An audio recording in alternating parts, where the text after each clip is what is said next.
Welcome to The Last Breakfast. Please enjoy the video. In this video, I will explain how to clean a Nissan Sentra engine. First, prioritize safety by ensuring the engine is completely cool to the touch. Always disconnect the negative battery terminal to prevent any electrical issues.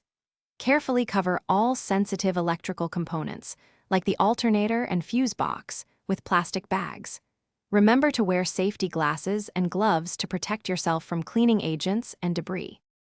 Now, let's prepare for the deep clean. Begin by removing any loose debris, such as leaves or dirt, from the engine bay using a soft brush or compressed air. Next, apply a specialized engine degreaser generously over all greasy areas.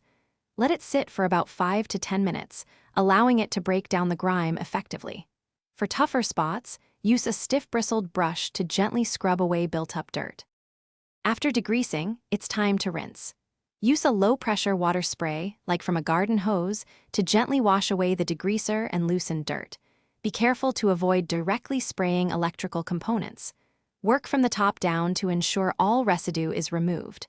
Once rinsed, use an air compressor or clean microfiber towels to thoroughly dry the engine bay.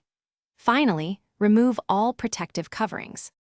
For the final touches, reconnect the negative battery terminal, ensuring it is secure. Consider applying an engine dressing to plastic and rubber parts. This will restore their shine and offer protection. Start your Nissan Sentra's engine and let it run for a few minutes to ensure everything is operating smoothly. Regular cleaning, perhaps every 3 to 6 months, will keep your engine bay looking great and help with early detection of potential issues. Thanks for watching. If this was helpful, leave a like and consider subscribing. See you next time.